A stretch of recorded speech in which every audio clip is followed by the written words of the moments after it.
Assalamualaikum warahmatullahi wabarakatuh. Salam sehat dan salam sejahtera untuk kita semua. Selamat datang saya ucapkan kepada Bapak, Ibu, direksi maupun perwakilan dari manajemen perusahaan tercatat, para tamu undangan serta peserta yang telah hadir pada acara Public Expose yang hari ini merupakan hari keempat. Pada hari keempat ini akan terdapat 12 perusahaan tercatat atau emiten yang akan memaparkan update kinerja perusahaan mereka. Kami ucapkan terima kasih banyak atas kesediaan dan partisipasi Bapak Ibu dari emiten-emiten tersebut. Public Expose Live 2021 ini adalah momen yang sangat tepat bagi para investor dan juga calon investor untuk mengetahui berbagai perkembangan, rencana serta strategi perusahaan ke depannya yang nanti akan dipaparkan langsung oleh para emiten tersebut. Semoga dengan acara Public Expose Live 2021 ini menjadi sarana bagi investor dan calon investor untuk bisa lebih mudah mengakses informasi dan juga menambah keyakinan bagi investor dan calon investor untuk berinvestasi di pasar modal Indonesia. Demikian kami sampaikan. Akhir kata, saya mengucapkan selamat mengikuti Public Expose dan sekali lagi semoga informasi yang didapatkan nanti bermanfaat buat Bapak, Ibu, calon investor untuk memberikan guidance buat Bapak, Ibu dalam berinvestasi di pasar modal Indonesia. Assalamualaikum warahmatullahi wabarakatuh.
Sungguh menyenangkan bisa mengawali hari dengan berolahraga di sini, menghirup udara segar, melihat lalu lalang orang beraktivitas, dan berjumpa dengan sahabat. Oke, dadah!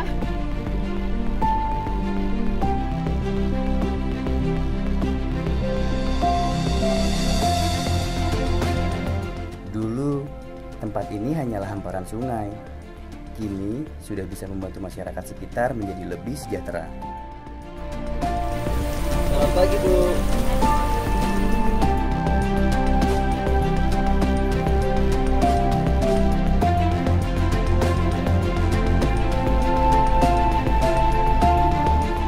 Sekarang, semua serba mudah. Bekerja pun menjadi lebih efektif dan efisien dengan berbagai fasilitas yang ada. Proses pengiriman barang menjadi lebih mudah dan bisnis lebih lancar. Hai, Hai. aku udah sampai pelabuhan nih. Oke, nanti ketemu di Jogja ya. Oke, Dah. bye.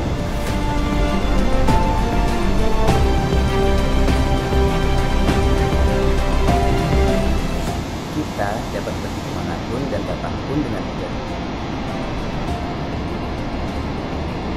Pembangunan yang dikerjakan PT PP berperan penting dalam membantu aktivitas seluruh lapisan masyarakat.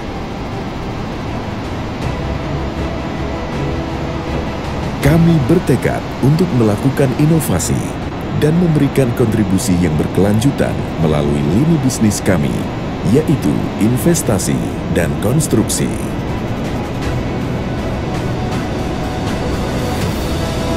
Kami berinvestasi dalam bidang infrastruktur, energi, dan properti untuk berkontribusi pada pembangunan bangsa. Lini bisnis konstruksi kami meliputi pembangunan gedung, mulai dari bangunan residensial, gedung pemerintahan, serta fasilitas umum seperti stadion dan bandara berskala internasional, di mana proyek-proyek tersebut telah mendapat pengakuan baik secara nasional maupun internasional melalui berbagai penghargaan. Pembangunan infrastruktur.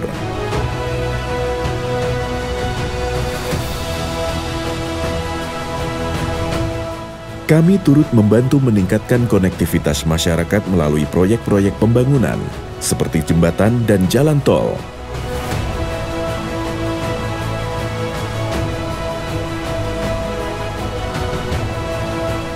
Kami berkontribusi untuk memudahkan aktivitas bisnis melalui pembangunan pelabuhan, serta membantu masyarakat sekitar melalui proyek bendungan. Pembangunan proyek EPC, komitmen penuh kami dalam mendukung pemerintah juga tercermin dalam proyek-proyek energi terbarukan.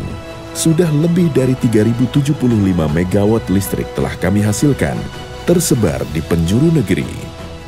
Komitmen kami untuk selalu menyediakan berbagai layanan spesialis berkualitas tinggi.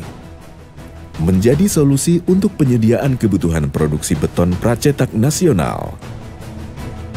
Dan segmen peralatan, menyediakan penyewaan alat berat untuk mendukung kegiatan konstruksi. Kami senantiasa memberikan produk dan layanan terbaik kami.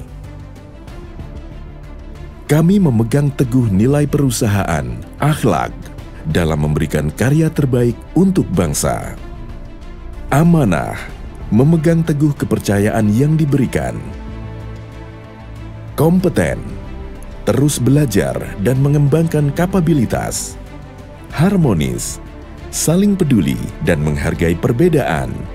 Loyal, berdedikasi dan mengutamakan kepentingan bangsa dan negara. Adaptif, terus berinovasi dan antusias dalam menggerakkan ataupun menghadapi perubahan. Kolaboratif, membangun kerjasama yang sinergis. Selalu terdepan dalam berinovasi menjadi fokus utama kami untuk terus tumbuh. Kepercayaan Anda merupakan energi dalam menjalankan bisnis yang berkelanjutan. Dengan semangat kolaborasi, kami datang memberikan yang terbaik untuk masa depan bangsa.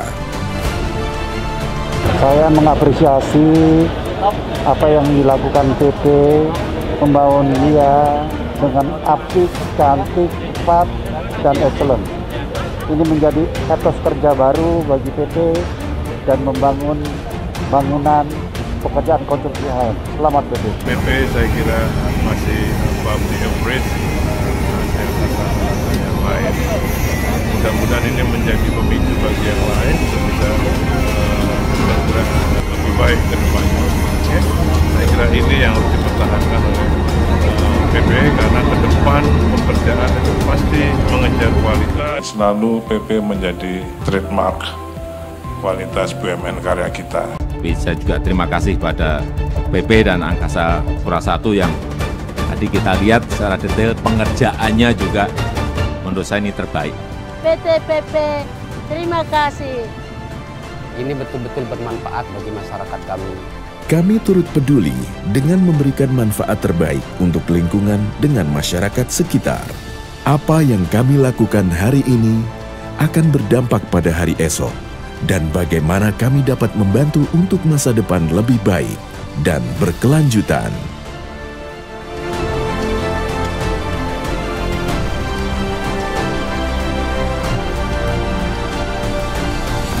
PT PP, Empowering the Future.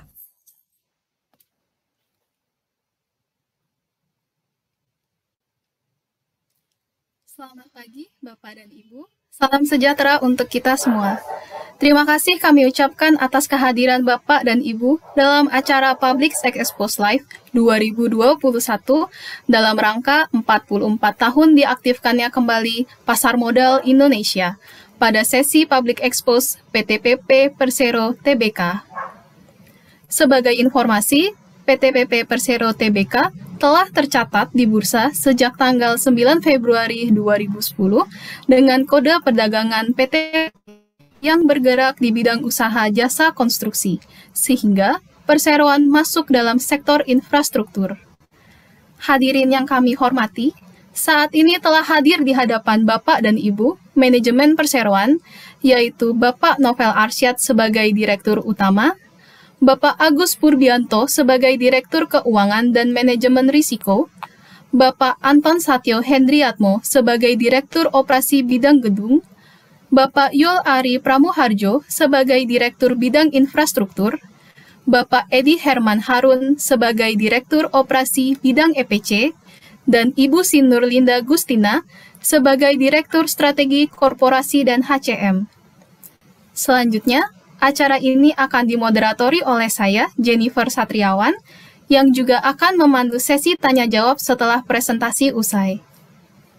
Jika ada pertanyaan, kami persilahkan Bapak dan Ibu untuk melalui menu Q&A, dan pertanyaan akan kami bacakan saat sesi tanya-jawab.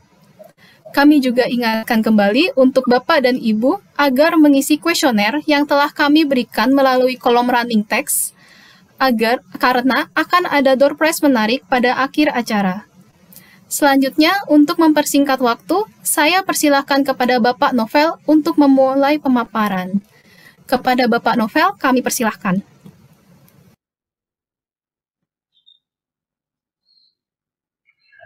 Baik, terima kasih. Bismillahirrahmanirrahim. Assalamualaikum warahmatullahi wabarakatuh.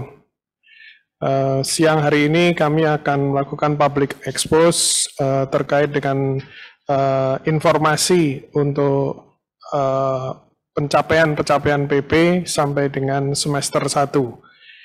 Baik, next slide. Ada beberapa hal mungkin saya akan skip. Di sini visi misi yang sudah selalu ada di data-data kita, dan tadi value kita akhlak juga tertera di video yang tadi sudah disampaikan di depan. Oke, next slide. Ini adalah profil perusahaan lini bisnis yang ada di PP dari sisi construction maupun dari sisi investasi, di mana untuk holding lini bisnisnya ada di building, civil dan EPC, dan untuk perusahaan anak yang bergerak di bidang construction ada di PP Urban dan PP Presisi, di mana PP Urban juga bergerak di bidang gedung, setelah PP Presisi lebih ke heavy equipment dan pekerjaan yang berhubungan dengan earthwork situ. Untuk investasi ada tiga perusahaan anak kita mengcover investasi, itu ada di PP Infrastruktur, PP Energi, dan PP Properti, di mana PP Properti terkait dengan investasi untuk pekerjaan properti, kemudian energi untuk pekerjaan power plant, oil and gas, kemudian PP Infrastruktur untuk pekerjaan spam dan telkom infra. Oke, next slide. Di sini adalah structure untuk grup dari PP, di mana PP kepemilikan oleh pemerintah Indonesia 51%, kemudian publik 48,7%, koperasi karyawan 0,03%, dan saham treasury sekitar 0,23%. Nah, di sini perusahaan anak seperti tadi saya sampaikan ada PP Properti, PP Presisi, di mana dua perusahaan anak ini merupakan perusahaan publik. Kepemilikan PP ada di situ tertera hampir 65% untuk properti, kemudian untuk presisi hampir 77%, tepatnya 76,99%. Sedangkan untuk perusahaan anak yang lain masih kepemilikannya majority ada di PP, di mana PP Urban, kemudian PP Energi, PP Infrastruktur, hampir 99% kepemilikan saham ada di PP Induk. Dan juga ada Sinergi Colomadu, PP Semarang Demak, dan shareholder yang lain, dan CPI. Oke, next slide. Kemudian ini executive summary untuk kinerja perusahaan, di mana di sini kami sampaikan untuk pemasaran sampai dengan bulan Juli, di mana pencapaian kita sampai dengan Juli itu sebesar 9,5 triliun, kalau year on year-nya perbedaannya sekitar 5%, ya, di mana 2020 sebesar 10 triliun. Kalau kita lihat target untuk pencapaian sampai dengan akhir tahun sebesar 30,196 triliun, di mana pencapaian kita di 2020 mencapai 22 triliun. Ini yang saat ini masih terus kami bergerak terkait dengan pencapaian di akhir tahun untuk pasar tadi. Kemudian untuk revenue, sampai dengan saat ini pencapaiannya adalah 6,4 triliun, di mana kalau kita bicara year on year terhadap tahun 2020, perbedaannya kurang lebih 4,27%, dan kita proyeksikan sampai dengan akhir tahun sebesar 22 triliun, di mana akhir tahun 2020 pencapaian revenue kita sebesar 15,8 triliun. Kemudian untuk laba, untuk realisasi sampai dengan bulan Juni itu sebesar 110 miliar, di mana tahun lalu pencapaian laba kita 35 miliar, di sini ada kenaikan yang cukup signifikan, dan kita memproyeksikan di akhir tahun sebesar 411 miliar. Di mana di tahun 2020 pencapaian kita 266. Ini satu hal yang menurut saya harus kita evaluasi dan kita detailkan, kita optimalkan, baik mulai dari pasar, pendapatan maupun laba. Sedangkan untuk aset sampai dengan saat ini sebesar 55,3 triliun, di mana RKAP kita mencapai 61,4 triliun. Begitu juga dengan liabilitas dan ekuitas. Liabilitas kita sebesar 41 triliun, di mana RKAP kita sebesar 46,5. Begitu juga di ekuitas, ekuitas kita sekarang di 14,1, kalau kita year on year-nya bedanya 0,8%, di mana RKAP kita 14,9 T. Ini dari summary kinerja perusahaan, mungkin bisa saya minta tolong Pak Agus Purbianto selaku Direktur Keuangan untuk bisa lebih mendetailkan di situ. Oke, silakan Pak Agus. Baik Pak Didut, terima kasih. Saya akan mendetailkan dari summary yang sudah disampaikan oleh Pak Novel.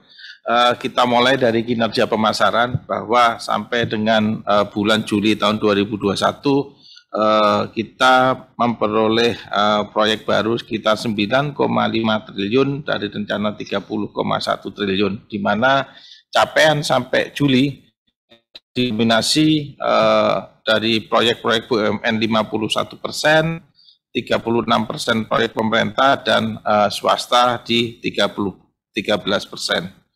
Kalau kita berdasarkan line bisnis, next.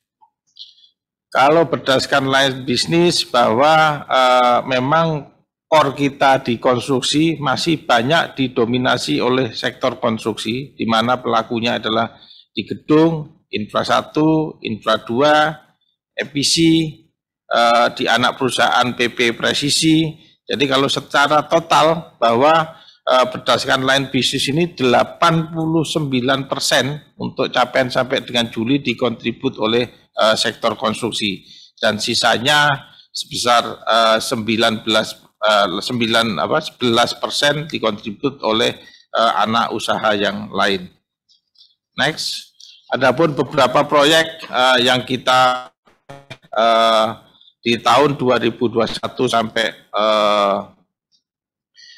bulan Juli di Indo yang terbesar kita dapat junction Dabuan Tol 825 miliar, terus disusul dengan Pegadaian Tower 594 miliar, juga Kejaksaan Agung, Gedung Kejaksaan Agung 500 miliar, dan proyek-proyek lain sesuai yang ada di paparan.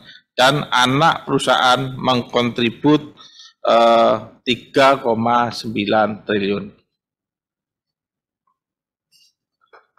Next, untuk kinerja keuangan perlu kami sampaikan bahwa kontribusi terbesar sampai dengan Q2 atau semester 1 tahun 2021 sebesar 6,4 triliun. Induk mempunyai kontribusi di 61%, dilanjut yang kedua adalah PP Presisi 16%, PP Pro 8%, PP Semarang Demak itu 6%, PP Urban 5%, dan sisanya anak perusahaan lainnya. Dan kalau kita lihat kinerja keuangan dari arus kas antara semester 1 tahun 2020 ke semester 1 2021, untuk arus kas operasi mengalami perbaikan dari tahun sebelumnya, year on year-nya itu minus 3,9 triliun dan sekarang minus di 1,14 triliun. Untuk arus kas investasi kita realisasikan di tahun 2021 itu sebesar 590 miliar, dan untuk arus kas pendanaan kita melakukan penurunan pendanaan kira-kira 307 miliar, sehingga saldo kas dan skala kas pada akhir tahun itu menjadi 5,4 triliun. Adapun kinerja keuangan dari rasio keuangan konsolidasian, kalau kita bandingkan year on year, ini cukup menggembirakan, artinya membaik, kecuali di debt service coverage ratio. Ini karena adanya beban obligasi yang jatuh tempo kira-kira di minggu pertama Juli, karena obligasi yang kita terbitkan pada saat itu terdapat pemunduran di proses OJK, akhirnya kami melakukan bridging sehingga agak turun dari tahun sebelumnya. Tetapi di September tahun 2021 insya Allah ini akan membaik karena bridging tersebut sudah kami kembalikan. Untuk kinerja investasi perlu kami sampaikan bahwa realisasi sampai dengan Juli 2021 dari rencana 6,2 triliun kita disburse ke kira-kira di 1,24 triliun, di mana major itemnya untuk realisasi CAPEX ini ada di anak perusahaan di 86% dan induk di 14%. Adapun lokasi investment kita next menyebar, jadi mulai ujung Sumatera di sana ada Prima Multi Terminal untuk pelabuhan Kuala Tanjung, terus kita kalau lari ke bawah di Jawa ada tol Serang Panimbang, terus juga ada Indonesia Ferry Property, ada juga Citra Wasputowa terkait dengan tol Desari, juga ada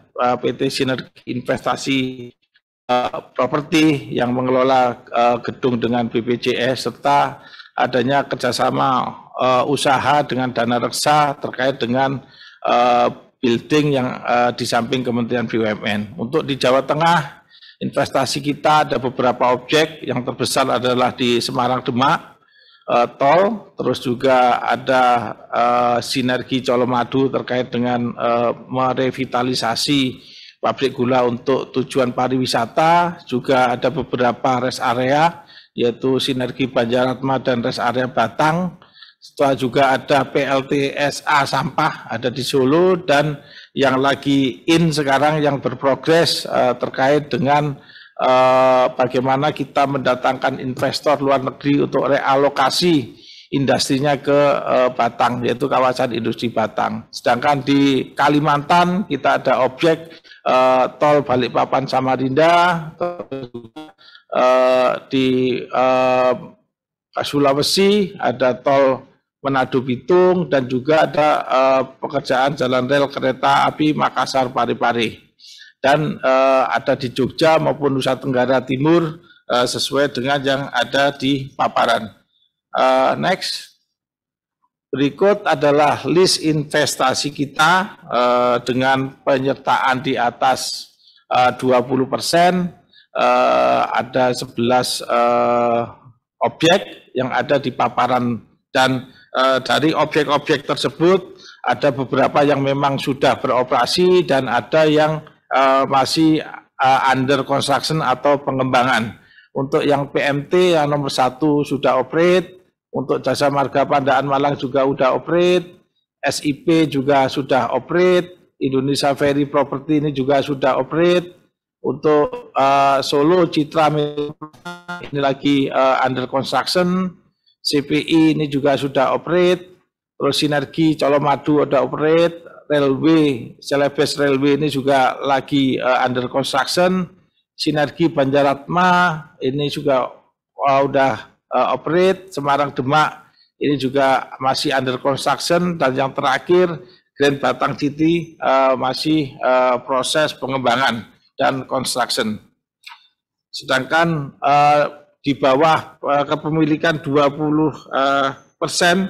ini relatif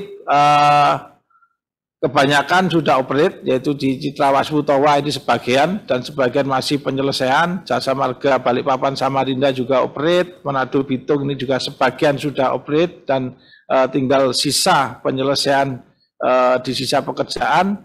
Serang Panimbang ini di seksi 1 juga secara konstruksi sudah operate, tinggal proses untuk dan seksi 2 juga masih under construction.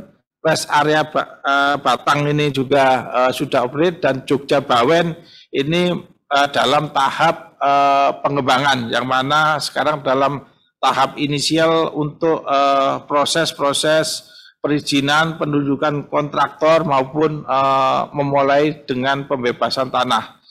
Untuk selanjutnya terkait dengan bagaimana perusahaan ini ke depan dan strategi-strategi yang akan ditempuh oleh perusahaan, Pak Dirut akan menyampaikan terkait dengan hal tersebut. Untuk selanjutnya kami persilahkan Pak Dirut. Baik, terima kasih Pak Kusbur. Jadi untuk strategi ke depan, di mana saat ini kondisi pandemik juga masih merupakan satu kendala yang memang harus terus diperhitungkan, namun bukan kegiatan korporasi untuk tetap maju ke depan terhalangi. Tetap kita akan optimalkan untuk pencapaian-pencapaian yang ada.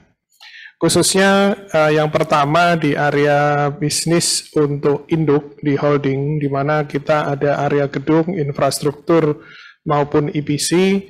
Di sini yang jelas dari sisi kekuatan kita di sini kapasitas yang kita miliki, kompetensi yang kita miliki dari sisi konstruksi di 3 bidang tersebut cukup kuat dengan bukti proyek-proyek yang sudah kita tangani selama ini dan pencapaian-pencapaiannya. Kemudian kita juga mendapatkan apresiasi yang cukup baik dari kualitas kerja, dan sampai dengan saat ini di holding di area tersebut merupakan kontributor utama pendapatan maupun keuangan.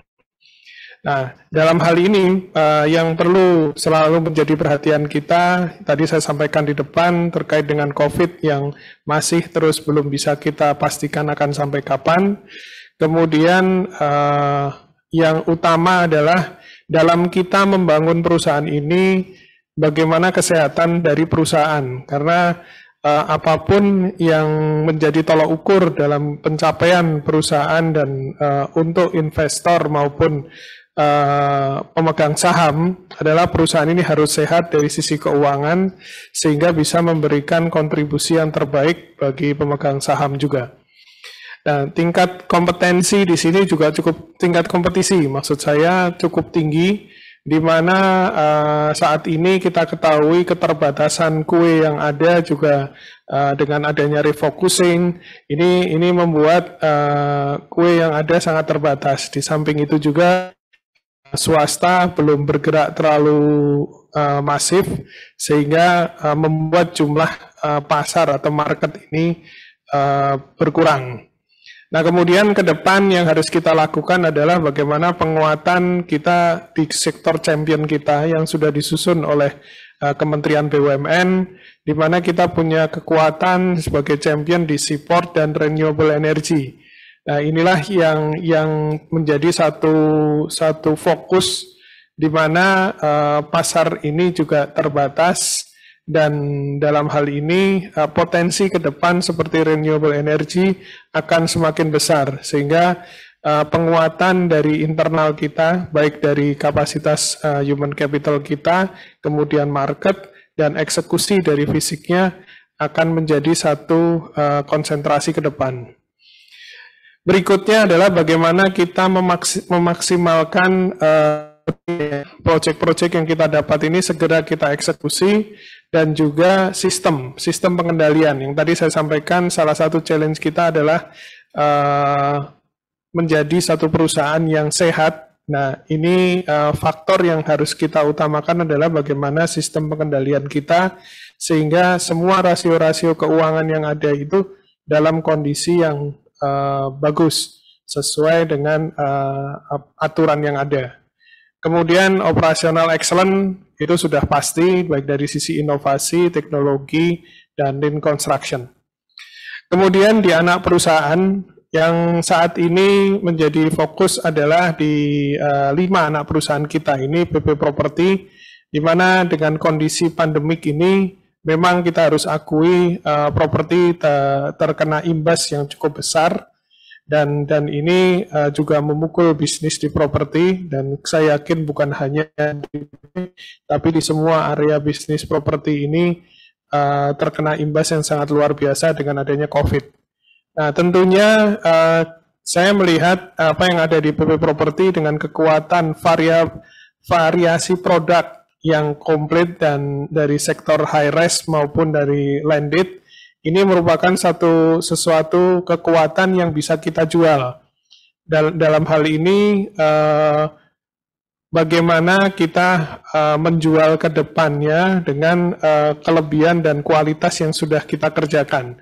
Dan juga lokasi dari properti yang dibuat oleh PP ini relatif lokasi yang cukup strategis, sehingga nilai jualnya harusnya akan bisa lebih baik. Namun kita tetap harus mengevaluasi, karena dengan kondisi pandemik ini kita harus membuat remodeling bisnisnya seperti apa. Kemudian saat ini juga sedang disusun dengan Kementerian BUMN untuk aset recyclingnya, dan kemungkinan bagaimana kalau kita melakukan cost reduction yang harus kita kaji supaya cash flow di PP Property ini bisa berjalan. Walaupun dengan kondisi yang saat ini cukup berat dengan adanya pandemik tadi.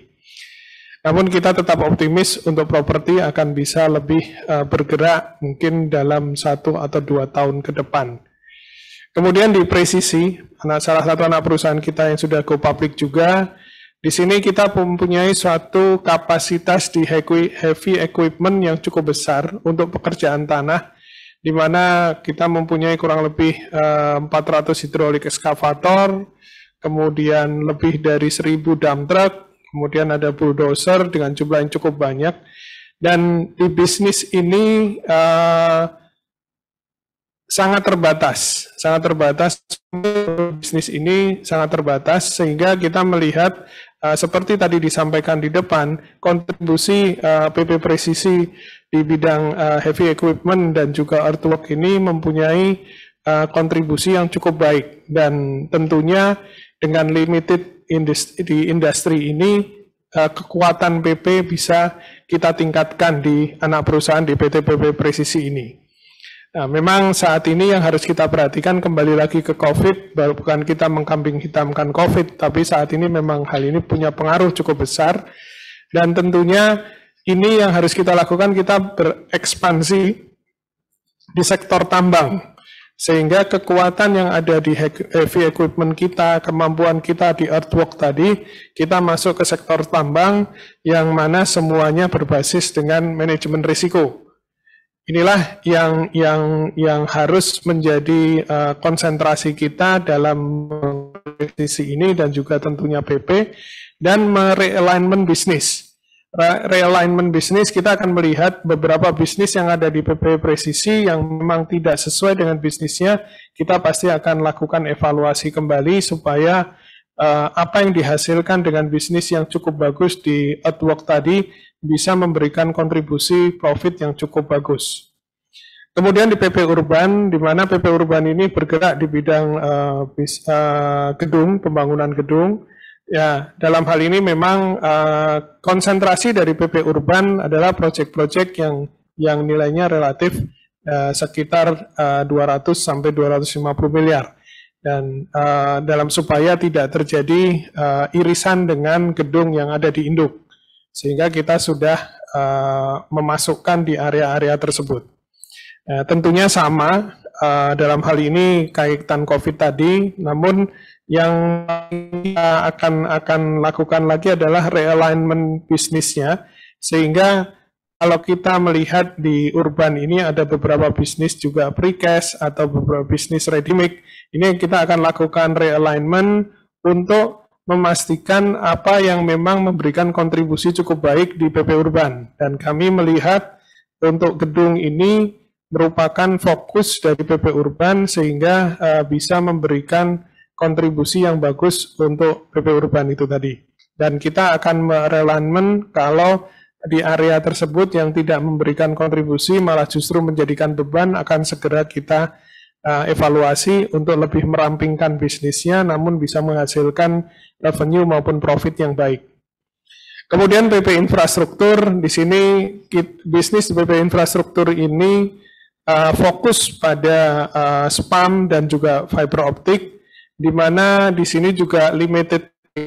Nah, ini yang selalu kami lakukan untuk masuk ke area-area yang tidak biasa, namun mempunyai hasil atau kontribusi cukup bagus.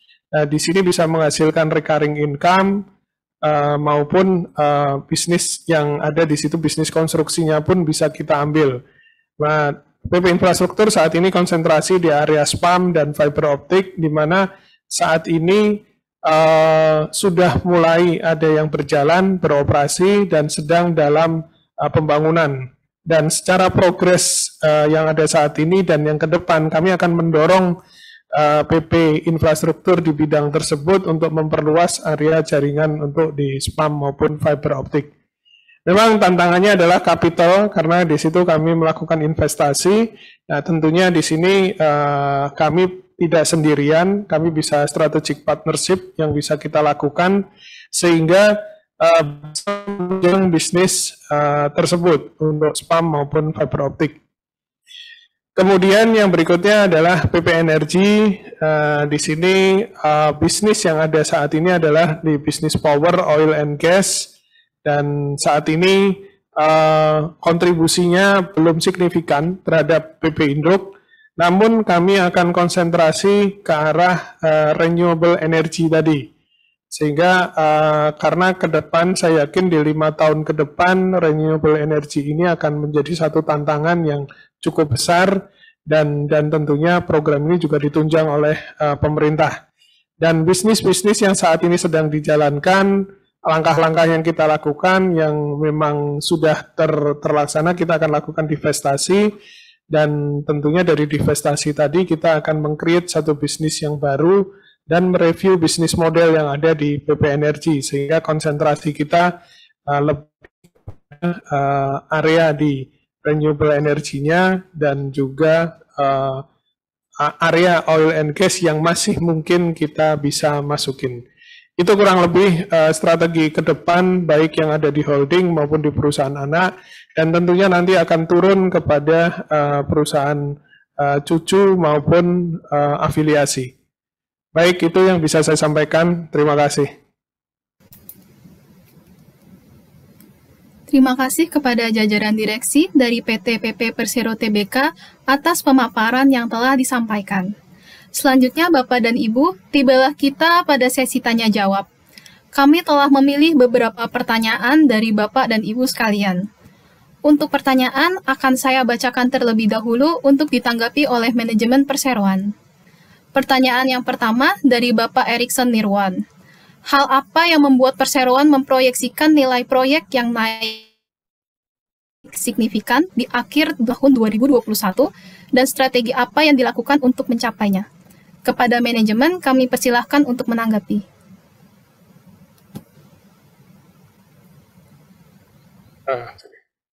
Baik, terima kasih Pak Erikson. Untuk pencapaian sampai dengan akhir 2021, kami melihat dan kami selalu mengevaluasi secara lebih detail untuk proyek-proyek yang saat ini on process tender atau proyek-proyek yang diproyeksikan sampai dengan saat ini akan melakukan tender. Dalam hal ini, saat ini untuk pencapaian kita di bulan Juni masih hampir sesuai dengan rencana yang kita buat. Walaupun masih cukup banyak beberapa proyek yang saat ini juga tendernya ditunda atau karena refocusing, dan sehingga kami harus melakukan evaluasi kembali terhadap potensi proyek-proyek ke depan.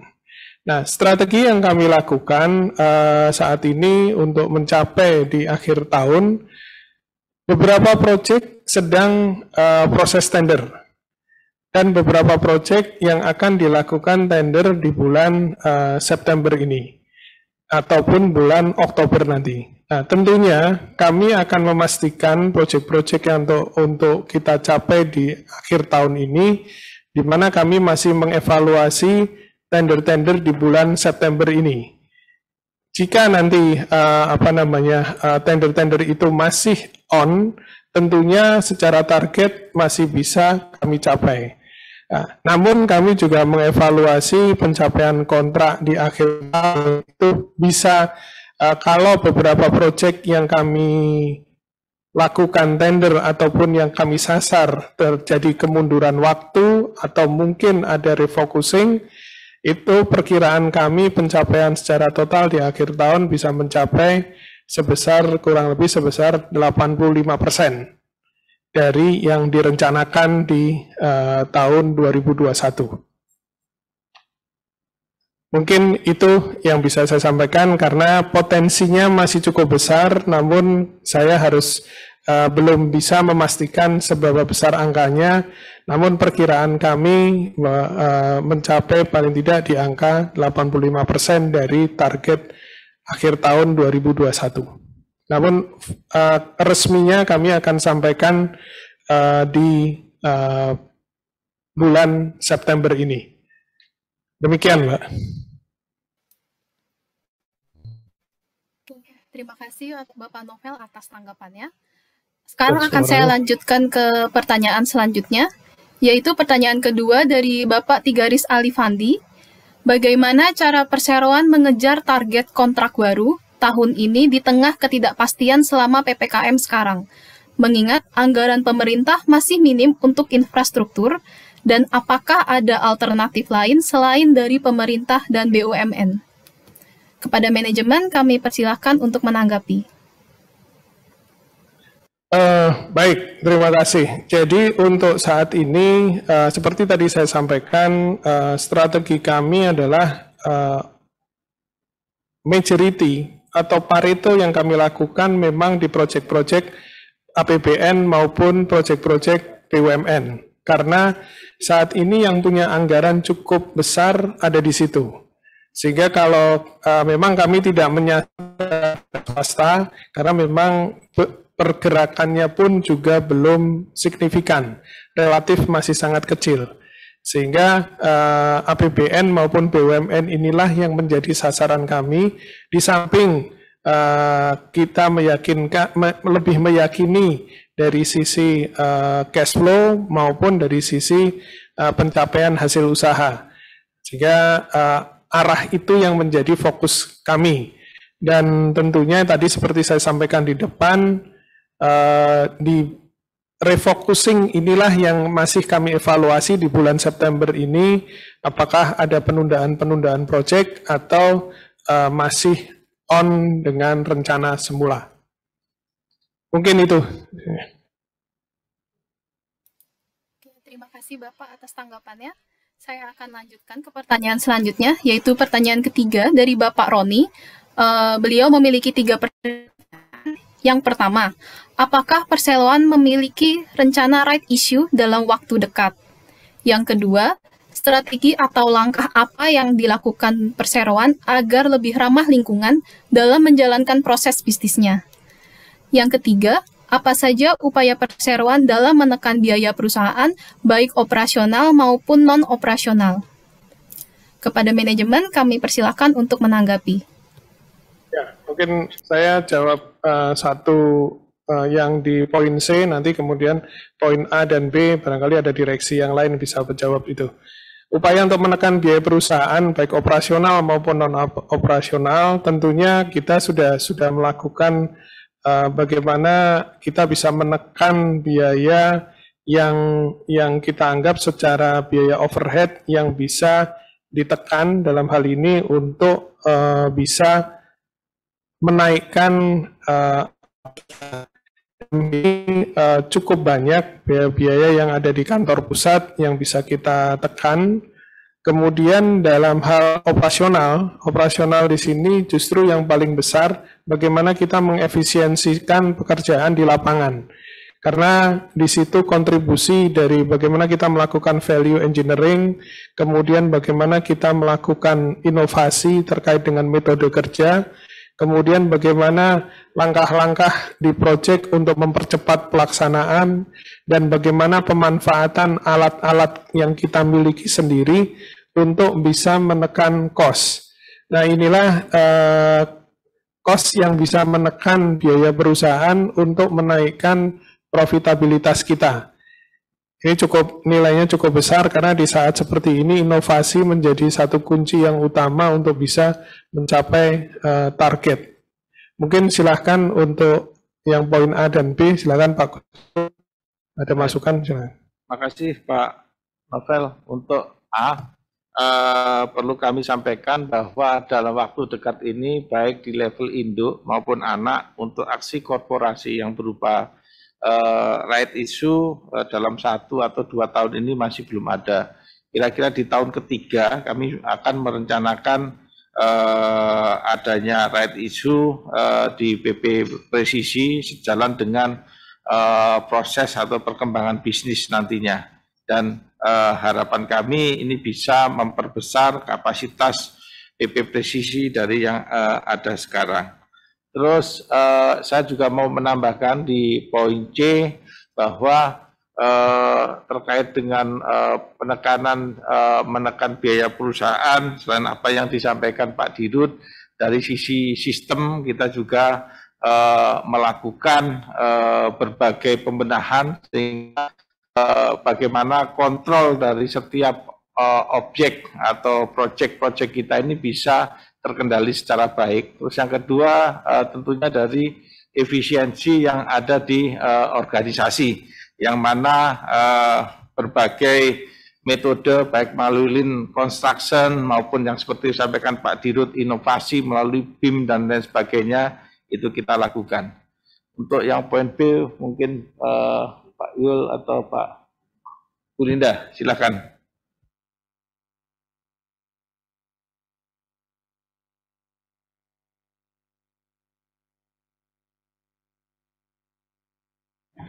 Baik, terima kasih Pak Guspur. Dalam hal untuk perusahaan agar lebih ramah lingkungan dalam menjalankan proses bisnisnya, di bidang proses konstruksi tentunya kita mengacu pada penggunaan keterlibatan dalam desain dan pembangunan itu memperhatikan aspek lingkungan dan juga desain yang kita atur untuk memenuhi standar green dalam hal development gedung. Namun dalam hal investasi, proses daripada pembangunan dan juga produk yang kita pilih untuk investasi itu adalah sudah mempertimbangkan penggunaan material yang sustainability-nya panjang dan juga disukai market sekarang itu adalah produk-produk akibat daripada pasca COVID ini lebih ke arah yang banyak sinar matahari untuk properti dan juga untuk kawasan dan juga untuk sisi pembangunannya menggunakan produk yang dalam limbahnya nanti memperhitungkan bahwa itu bisa di recycle dan begitu juga dalam jadinya nanti bangunan itu memperhitungkan juga sustainability. Demikian. Baik, terima kasih kepada manajemen atas tanggapannya. Pertanyaan tersebut merupakan pertanyaan terakhir yang akan kami bacakan, dan dengan ini saya tutup sesi tanya-jawab pada hari ini. Hadirin yang kami hormati, tidak terasa acara telah berlangsung hampir 1 jam. Usai sudah paparan publik yang disampaikan oleh PT PP Persero Tbk, mari kita beri aplaus untuk para penyaji dari PT PP Persero Tbk. Atas nama penyelenggara, kami mengucapkan terima kasih kepada seluruh manajemen PT PP Persero Tbk dan juga seluruh hadirin yang telah hadir. Selanjutnya, kami ingin mengingatkan kembali, mohon agar kuesioner yang telah kami sampaikan melalui kolom running text agar dapat dilengkapi untuk membantu kami dalam menyempurnakan acara Public Expose Live di masa mendatang. Sampai jumpa pada acara Public Expose Live yang akan datang. Maju terus pasar modal Indonesia.